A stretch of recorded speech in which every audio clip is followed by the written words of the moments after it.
ওরে বাপরে বাপ, আপনি পারবেন। হ্যাঁ, আমি বুঝে ফেলেছি। আর একটু বোঝাই। না না প্লিজ, ওতেই চলবে। রক্ত?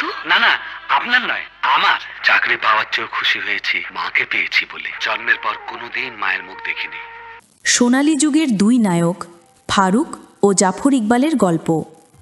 বাংলা চলচ্চিত্রের ইতিহাসে কিছু নায়ক আছেন যাদের উপস্থিতি পুরো প্রজন্মকে বদলে দিয়েছে, যাদের সিনেমা শুধুই বিনোদন ছিল না, ছিল মানুষের আবেগ, স্বপ্ন, ভালোবাসা আর জীবনবোধের অংশ। 70 ও 80-র দশক ছিল বাংলা সিনেমার এক অনন্য সোনালী সময়, আর এই সময়টিকে উজ্জ্বল করেছিলেন দুই কিংবদন্তি, নায়ক ফারুক এবং নায়ক জাফর ইকবাল।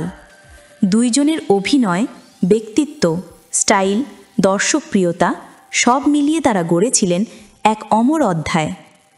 আজকের এই প্রতিবেদনে আমরা দেখব, অনুভব করব, শুনব বাংলা সিনেমার দুই মহাতারকার জীবন, ক্যারিয়ার এবং তাদের সৃষ্টি করা সোনালী সময়ের গল্প।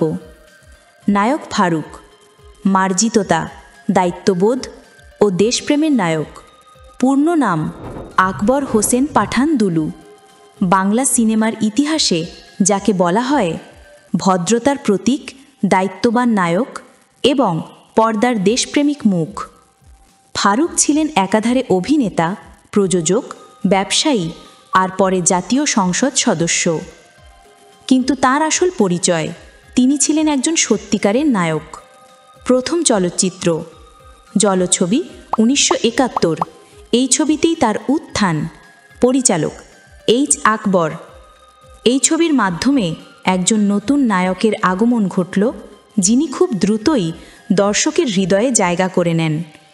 উল্লেখযোগ্য ও সুপারহিট চলচ্চিত্র সুজন সখী, সারিং বউ, লাঠিয়াল, নয়নমণি। লাঠিয়াল ছবির জন্য তিনি জাতীয় চলচ্চিত্র পুরস্কার অর্জন করেন।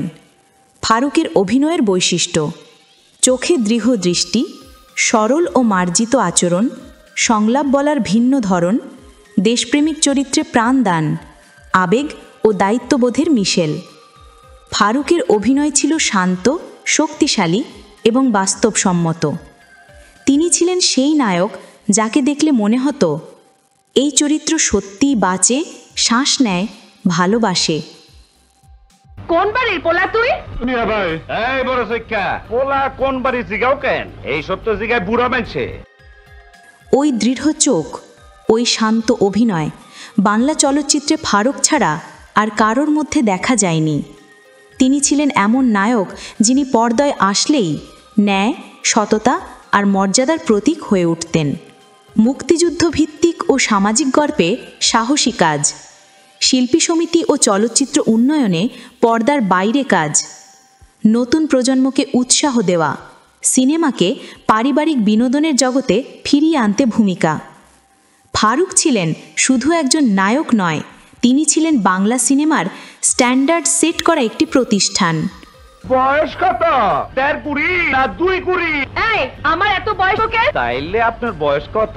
বিয়ার বয়স। যাকে আমি ভাই বলে ডেকেছি, যে আমায় চাকরি দিয়েছে, থাকার একটা ঠিকানা দিয়েছে, ওর মাকে মা বলে ডাকার অধিকার দিয়েছে, তমালের মাকে দেখেই বুঝতে পেরেছি জীবনের কত বড় পাওয়া থেকে আমি বঞ্চিত।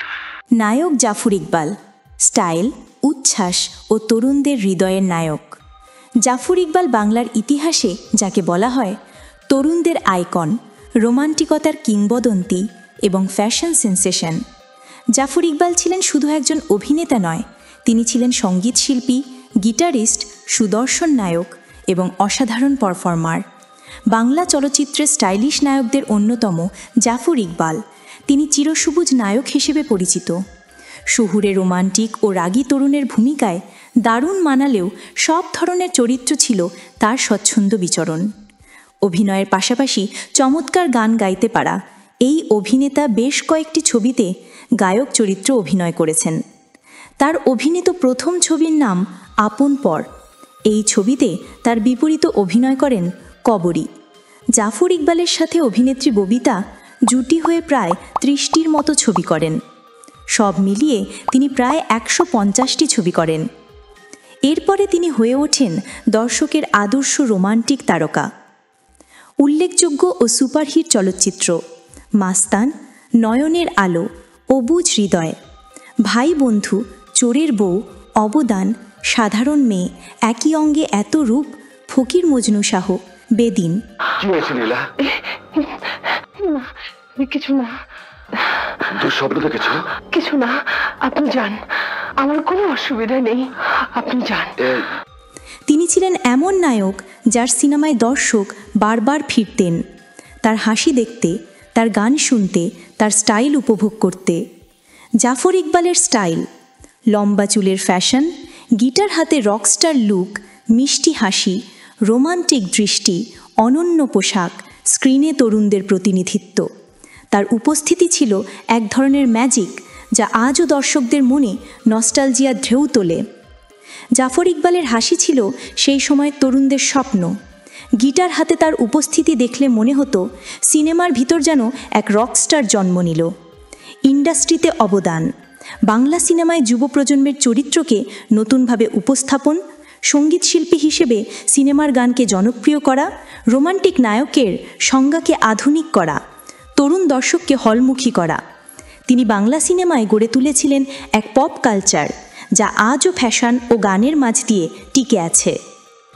দুই নায়কের যুগ সোনালী সময়ের মিলন। যদিও তাদের পথ আলাদা, ফারুক ছিলেন শক্ত স্থির নায়ক, অন্যদিকে জাফর ইকবাল ছিলেন উচ্ছ্বাস, রোমান্স ও স্টাইলের প্রতীক। কিন্তু দুজনের লক্ষ্য ছিল একটাই, বাংলা সিনেমাকে মানুষের হৃদয়ে গভীরভাবে স্থাপন করা। ফারুক সিনেমায় আনলেন পরিমিত অভিনয়ের সৌন্দর্য, জাফর ইকবাল আনলেন আধুনিকতার সুর। তাদের যুগল উপস্থিতিতে 70 ও 80 দশক হয়ে ওঠে বাংলাদেশের চলচ্চিত্রের সোনালী সময়। প্রেম ভালোবাসার অধিকার শুধু তোমাদেরই আছে, গরিবের সেই অধিকার নেই, সে কথা ভাবলে কেমন করে? গরিব অসহায় বলে আমি তোকে দয়া করতে চেয়েছিলাম তোর চোখে আলো দিতে। তোর মতো জানোয়ারের জীবনে আলো থাকাই উচিত নয়। আমি তোকে কুকুরের মতো গুলি করে মারবো। আজও যখন পুরনো সিনেমা দেখা হয়, ফারুকের দৃঢ় দৃষ্টি মনে করিয়ে দেয় সংগঠন, দায়িত্ববোধ, দেশপ্রেম। আর জাফর ইকবালের হাসি মনে করিয়ে দেয় তরুণ মন, প্রেম, সঙ্গীত আর স্বাধীনতার অনুভূতি। সত্যিকারের নায়করা কখনো হারিয়ে যান না, তারা থেকে যান দর্শকের ভালোবাসায়, সিনেমার ইতিহাসে আর কোটি হৃদয়ের স্মৃতিতে। বাংলা সিনেমার সোনালী যুগের দুই মহান নায়ক ফারুক ও জাফর ইকবাল চিরদিন বেঁচে থাকবেন আমাদের মনে, আমাদের পর্দায়, আমাদের সংস্কৃতিতে। আপনার প্রিয় নায়ককে কমেন্টে জানান। জীবনের কত বড় পাওয়া থেকে আমি বঞ্চিত। খোকা, দেখে চলতে পারেন না? আপনি দেখে চলতে পারেন না? Shut up! You shut up! আমি সব দেখি, দোষ দুজনেরই।